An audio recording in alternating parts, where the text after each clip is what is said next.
अस्सलाम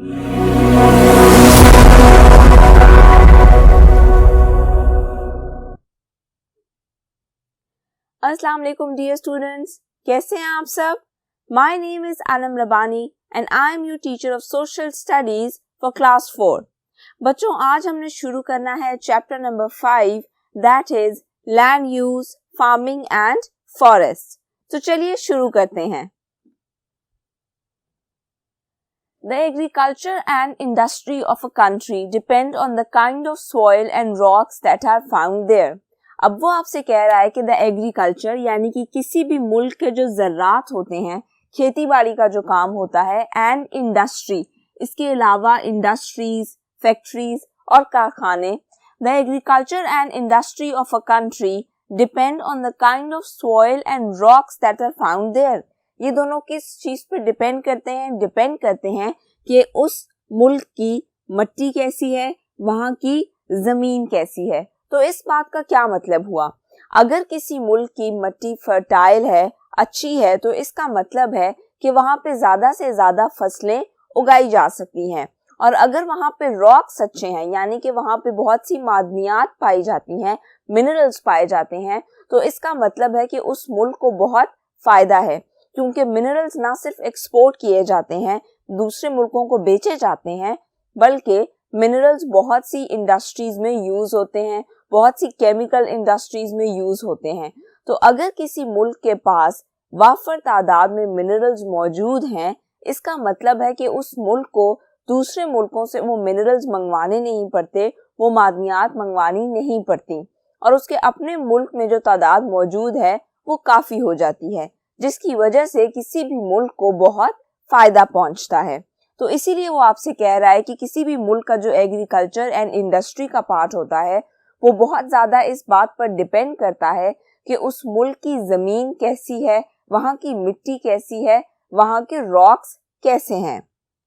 इन some places no crops can be grown, यानी कि कुछ जगह ऐसी होती हैं कि वहां पर फसलें नहीं उगाई जा सकती। अब इसके डिफरेंट रीजंस हो सकते हैं।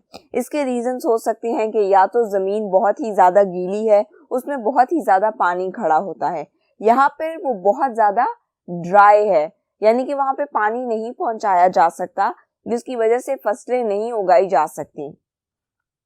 In other places there is sufficient water, the soil is rich and fertile and crops can grow well. लेकिन कुछ जगह ऐसी होती हैं यहाँ जहाँ पे sufficient water होगा। sufficient का मतलब होता है काफी। The soil is rich and fertile. Rich and fertile soil होने का मतलब है कि मिट्टी बहुत अच्छी है, जरखेज है, जिसकी वजह से वहां पे बहुत सी फसलें उगाई जा सकती हैं। तो वो आपसे कह रहा है कि कुछ जगह ऐसी होती हैं जहां पे फसलें नहीं उगाई जा सकती, लेकिन कुछ जगह ऐसी होती हैं जहां पे सफिशिएंट वाटर होता है, यानी कि काफी तादाद में पानी मौजूद होता है और मिट्टी काफी जरखेज होती है, जिसकी वजह से वहां पे फसलें उगाई जा सकती हैं।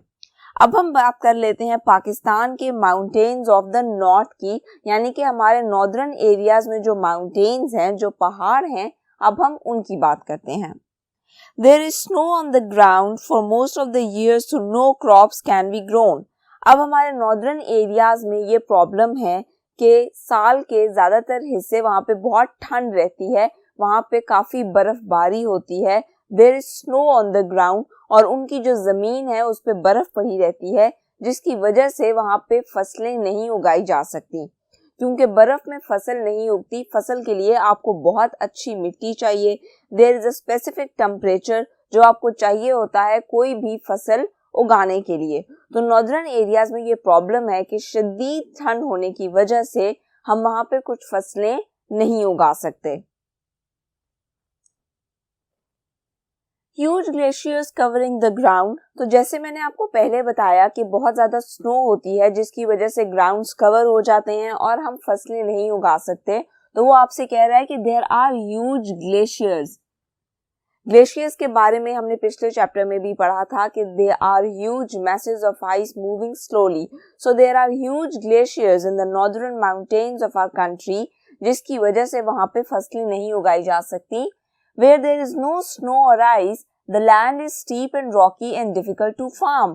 और वो जगह जहाँ पे बर्फबारी नहीं हो रही या बर्फ नहीं पड़ी हुई। द लैंड इज स्टीप यानी कि बहुत गहरा है, एंड रॉकी यानी कि वहां पे पथरीली जमीन है, जिसकी वजह से it is difficult to farm यानी वहां पे फसलें नहीं उगाई जा सकती। अगर बर्फबारी नहीं पड़ रही या ग्राउंड बर्फ से ढका हुआ नहीं है तो दूसरा मसला ये है कि वहां बहुत पथरीली जमीन है, जिसकी वजह से वहां पे फसलें नहीं उगाई जा सकती, क्योंकि ऑब्वियसली कोई भी फसल उगाने के लिए आपको नरम जमीन चाहिए, आपको अच्छी मिट्टी चाहिए।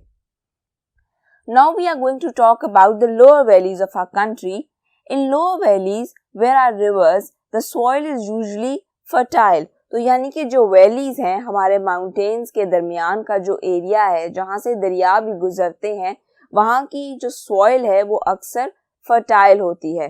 फर्टाइल सॉइल होने का मतलब ये होता है कि मिट्टी जरखेज है और आप उसमें मुख्तलिफ पौधे उगा सकते हो, मुख्तलिफ फसलें लगाई जा सकती हैं। These areas are usually sheltered from wind, so people have settled here.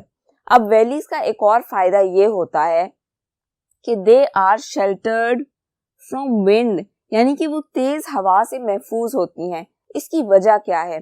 इसकी वजह ये है कि मैंने आपको पहले भी बताया कि valley is an area between mountains, mountains के दरमियान का एक एरिया होता है। तो इसका मतलब ये है कि जो वैली की तरफ तेज हवाएं आ रही होती हैं वो माउंटेन से टकराती हैं और रुक जाती हैं। तो इसीलिए बहुत से लोग वैलीज में भी सेटल डाउन हो जाते हैं, क्योंकि वो तेज हवाओं से बचे रहते हैं। Because mountains act as barriers for the winds.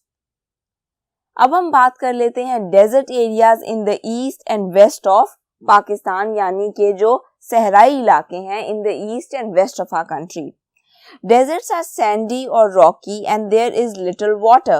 तो सहरा के बारे में तो आपको पता ही होगा बच्चों के, वहां पे ज्यादातर आपको रेत या मिट्टी ही नजर आएगी।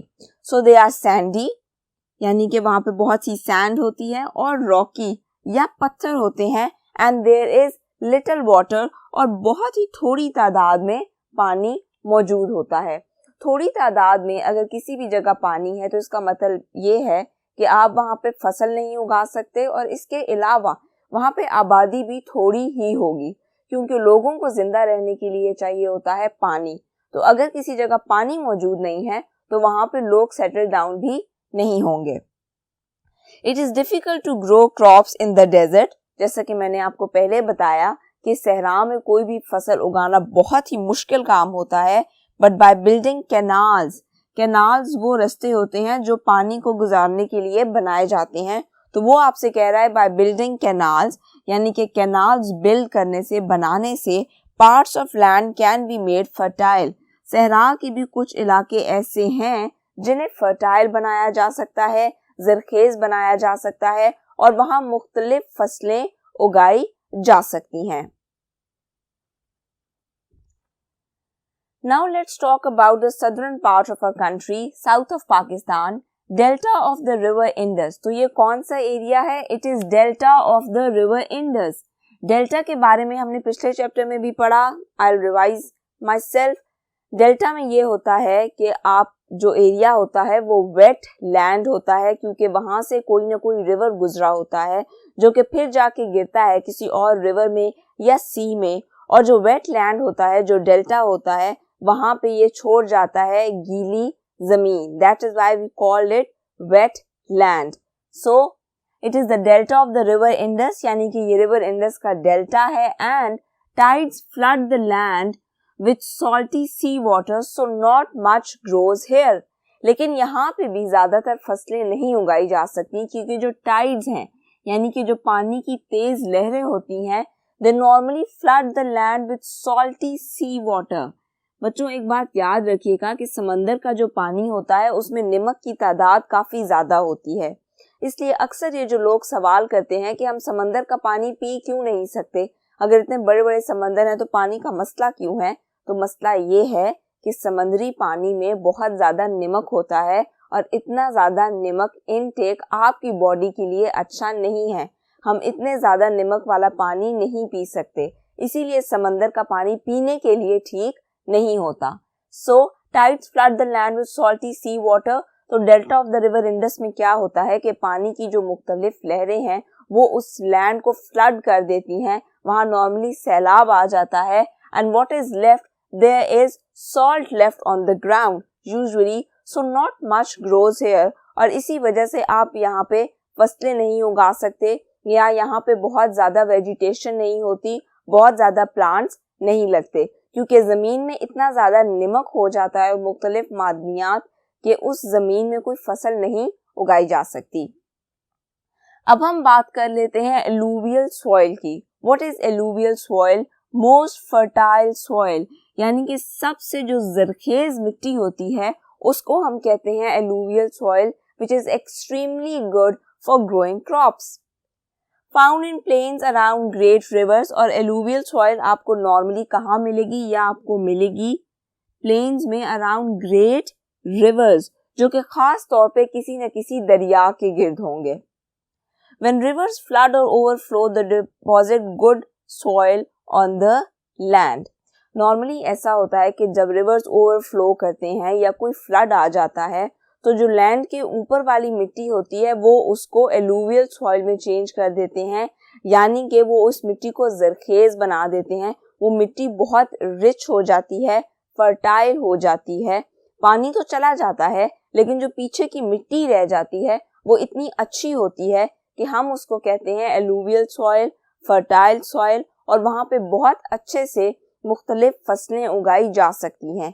इसीलिए दरियाओं के गिर्द की जो ज़मीन होती है या जो इलाका होता है वहाँ पे बहुत सी फसलें उगाई जाती हैं और उस इलाके को फसलें उगाने के लिए बहुत अच्छा समझा जाता है।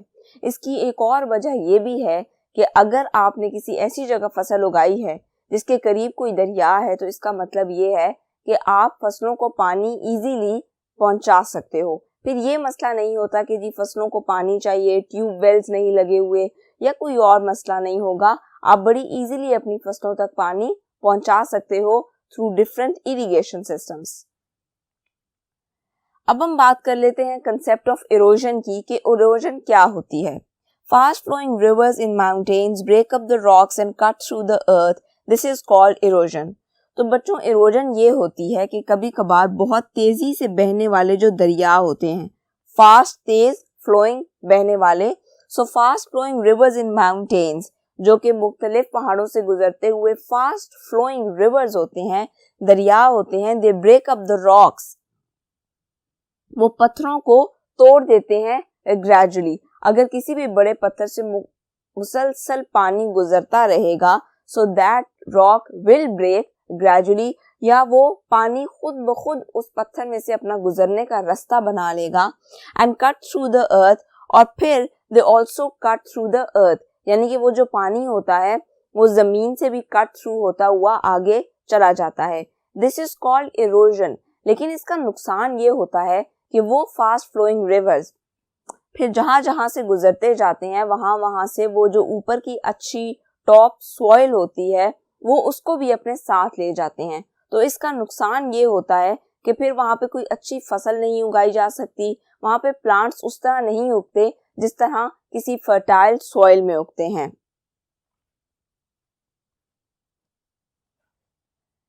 Top soil, heavy shower of rain और flood carries away top soil that is rich and fertile. अब अगर किसी जगह बहुत तेज बारिश हुई है या किसी जगह सैलाब आया है तो जैसा कि मैंने आपको पहले बताया कि तेज बहता हुआ पानी टॉप सॉइल को अपने साथ ले जाता है, यानी कि ऊपर की जो अच्छी जरखेज मिट्टी होती है उसको अपने साथ ले जाता है, और इसका नुकसान ये होता है कि वहां पर कोई फसल अच्छे से उगाई नहीं जा सकती, वहां पे बहुत ज्यादा प्लांटेशन नहीं होती। If erosion is controlled farmers will have better soil.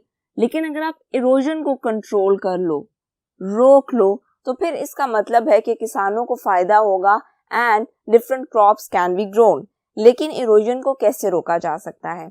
Erosion को रोकने का तरीका है ज्यादा से ज्यादा पौधे लगाना, दरख्त लगाना। क्यों? क्योंकि प्लांट्स और ट्रीज की होती हैं रूट्स मिट्टी को पकड़ के रखती हैं। आपको तो पता होगा कि रूट्स सॉइल में ग्रो करती हैं। तो रूट्स क्या करती हैं कि वो जो उसके इर्द गिर्द की मिट्टी होती है उसको बड़ा स्ट्रांगली होल्ड करके रखती हैं। तो अगर तेज बारिश या सैलाब आता भी है तो वो मिट्टी बहुत इजीली पानी के साथ नहीं जाती, क्योंकि वो रूट्स के साथ जुड़ी हुई होती है, रूट्स ने उसको होल्ड किया हुआ होता है। इसी वजह से इरोजन को रोकने के लिए कहा जाता है कि आप ज्यादा से ज्यादा प्लांटेशन करें, दरख्त लगाएं। दरख्त लगाने का एक और फायदा फिर ये भी होता है कि अगर कोई फ्लड आता है या सैलाब आता है या बहुत तेजी से किसी तरफ से बहता हुआ पानी आता है और रास्ते में ज्यादा से ज्यादा दरख्त होंगे, तो उस पानी का प्रेशर भी ग्रेजुअली कम हो जाएगा और एक पॉइंट आएगा जब उसका प्रेशर बिल्कुल ही थोड़ा हो जाएगा और वो नुकसानदेह नहीं रहेगा, वो अपने रास्ते में आने वाली चीजों को ज्यादा नुकसान नहीं पहुंचाएगा। इसीलिए बार बार कहा जाता है कि ज्यादा से ज्यादा ट्रीज लगाएं, ज्यादा से ज्यादा प्लांट्स लगाएं, क्योंकि इनके बेतहाशा फायदे हैं। बच्चों, आज के लेक्चर में इतना ही, बाकी का हम पढ़ेंगे नेक्स्ट लेक्चर्स में। अपना बहुत सा ख्याल रखिएगा। अल्लाह हाफिज।